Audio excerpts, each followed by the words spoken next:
Hey guys, welcome back to my channel. So today we are going to do atoms and molecules for NTSC students.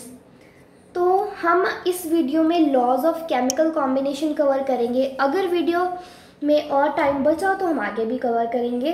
तो पहले आता है law of chemical combination. तो ये है दो या दो से ज़्यादा एलिमेंट्स. जब दो या दो से ज़्यादा एलिमेंट्स कंबाइन होकर एक कंपाउंड फॉर्म करते हैं ना, तो उस पर कुछ लॉज लगते हैं. उन्हें हम लॉज ऑफ केमिकल कॉम्बिनेशन कहते हैं. जब भी कोई केमिकल कॉम्बिनेशन होता है उस पर कुछ लॉज लगते हैं.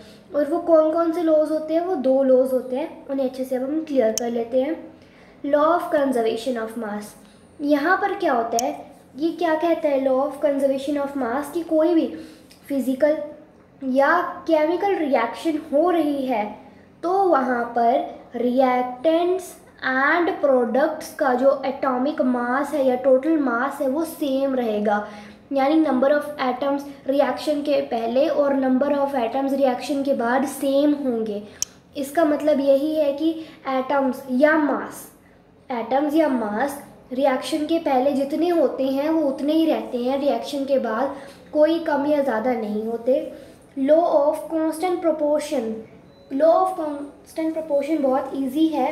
कहते हैं कोई भी केमिकल कंपाउंड है वो जो प्योर है तो उसमें फिक्स्ड प्रोपोर्शन के ही एलिमेंट्स कंबाइन होते हैं. फॉर एग्जांपल, अगर मुझे हाइड्रोजन एंड ऑक्सीजन से पानी बनाना है तो मुझे रेशो 1/8 ही रखना होगा. वेट के अकॉर्डिंग मुझे रेशो 1/8 ही रखना होगा, वरना मेरा वाटर नहीं बनेगा, कुछ और बन जाएगा.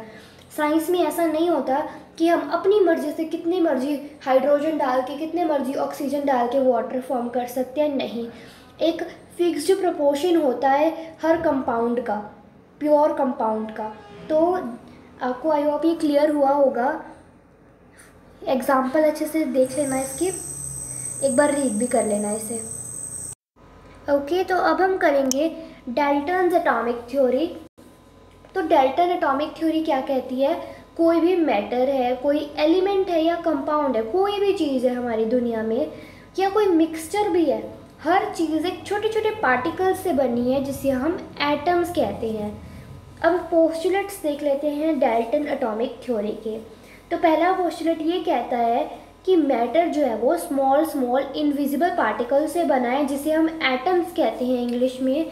एंड ये जो एटम्स है, ना ही इन्हें हम खुद बना सकते हैं ना ही हम इन्हें ख़त्म कर सकते हैं. अब आप पेपर लेते हो, उसको छोटा छोटा करते जाते हो. जब इतना सा पीस बचेगा पेपर को, उसको आप नहीं फाड़ पाओगे ना, उसको और छोटा नहीं कर पाओगे.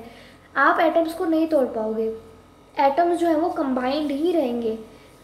ओके, नेक्स्ट आता है atoms of the same elements are identical in all aspects.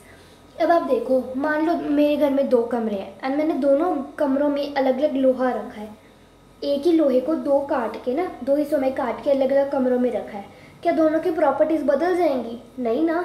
अगर वो सेम आइडेंटिकल एलिमेंट है, अगर वही एलिमेंट है ना, इधर भी आयरन है दूसरे रूम में भी आयरन है, तो दोनों की केमिकल प्रॉपर्टीज़ और मास तो सेम ही होगा, बदलेगा तो नहीं ना. बट अगर हम डिफरेंट एलिमेंट्स के एटम्स देखें, जैसे एक कमरे में मैंने कॉपर रख दिया, एक कमरे में आयरन रख दिया, तो दोनों का मास भी अलग होगा, दोनों की केमिकल प्रॉपर्टीज़ भी अलग अलग होंगी. तो एटम्स सेम एलिमेंट के सेम होते हैं, प्रॉपर्टीज़ वगैरह, मास वगैरह. अगर हम डिफरेंट एलिमेंट्स के एटम्स को कंपेयर करके देखते हैं कि ये सेम है या नहीं, तो हमें पता चलता है कि मास और केमिकल प्रॉपर्टीज़ वगैरह अलग हैं. बिकॉज एलिमेंट ही अलग हो गया तो एटम्स भी अलग हो गए. अब कहते हैं डिफरेंट एलिमेंट्स के एटम्स एक दूसरे के साथ कंबाइन करते हैं एक होल नंबर रेशो में कंपाउंड बनाने के लिए. अब जब हम किसी चीज़ के रिएक्शन करवाते हैं तो वो रिएक्शन एटम्स की होती है एक दूसरे के साथ कंपाउंड बनने के लिए. The relative number at kinds of atoms are constant in given compound. कोई भी कंपाउंड है, लाइक H2A कंपाउंड है ना, तो इसका रिलेटिव नंबर और इसके काइंड ऑफ एटम्स सेम होंगे, है ना. उसके बाद है एटम्स.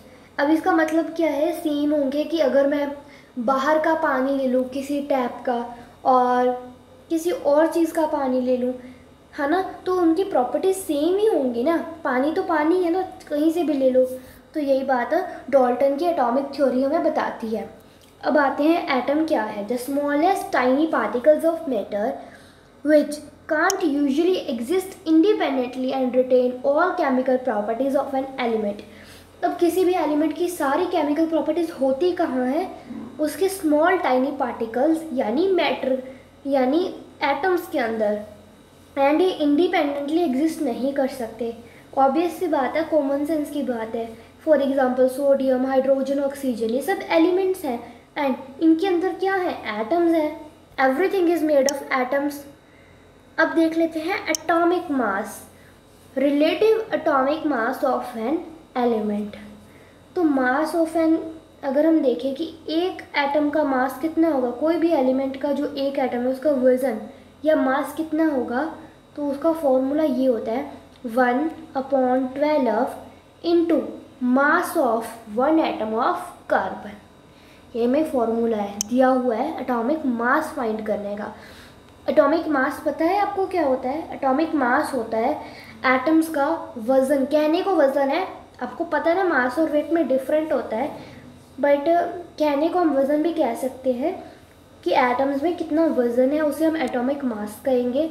मॉलिक्यूल्स कहते हैं the group of 2 or more than 2 atoms of the same or different elements that are chemically bonded together is called a molecule.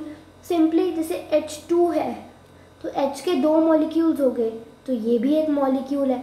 2 atom से मिलकर, 2 से ज़्यादा एटम से मिलकर, सिंपली कहे तो एटम से मिलकर जो चीज़ बन के आती है हमारे पास, केमिकली जो जुड़ के आता है हमारे पास, उसे हम मॉलिक्यूल कहते हैं। Atomicity very important.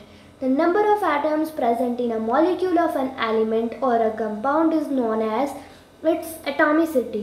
कहते हैं किसी भी मॉलिक्यूल में या कंपाउंड में, है ना, कहते हैं जितने भी नंबर ऑफ एटम्स होते हैं उसे हम एटॉमिसिटी कहते हैं। फॉर एग्जांपल ऑक्सीजन में ये ऑक्सीजन होता है, 2 एटम्स जब O के कंबाइन हो गए तो वो O2 बन जाता है, दैट इज़ ऑक्सीजन। तो ऑक्सीजन की एटॉमिसिटी 2 होगी। ओजोन लेयर में ऑक्सीजन की 3 ऐसे कंबाइन होती हैं, तो उसे क्या बोलेंगे कि उसकी एटॉमिसिटी कितनी है, 3। अभी वीडियो बहुत लंबी हो जाएगी अगर मैंने ये भी क्लियर कर दिया, तो ये सब हम नेक्स्ट पार्ट में ही कवर कर पाएंगे। अभी हमने जितना किया उसका क्विक रिवीजन कर लेते हैं। हमने पहले समझा लॉज ऑफ केमिकल कॉम्बिनेशन, जिसमें हमारे पास 2 लॉज आते हैं, laws of conservation of mass, law of constant proportion, जो हमने अच्छे से क्लियर कर लिए। फिर हमने देखा डाल्टन्स एटॉमिक थ्योरी क्या है, उसके पोस्टुलेट समझे 1-1 करके। एटम्स देखे क्या हैं, उनका वज़न मास कैसे फाइंड करते हैं उसका फॉर्मूला देखा। देन मॉलिक्यूल्स देखा, फिर हमने एटॉमिसिटी सीखा। तो बाकी का हम नेक्स्ट पार्ट में कवर करेंगे। आई होप मैंने जितना करवाया आपको समझ आया होगा। अगर आपको इन नोट्स का PDF चाहिए तो आप मुझे कमेंट बॉक्स में रिप्लाई कर देना, मैं आपको पक्का उसका लिंक सेंड कर दूँगी, जिससे आपके पास ये PDF खुल जाएगा। प्लीज़ अगर वीडियो पसंद आई हो तो वीडियो को लाइक करना, कमेंट करना, शेयर करना एंड चैनल को सब्सक्राइब कर देना और बेल आइकन भी ऑन कर देना। Thank you, bye bye.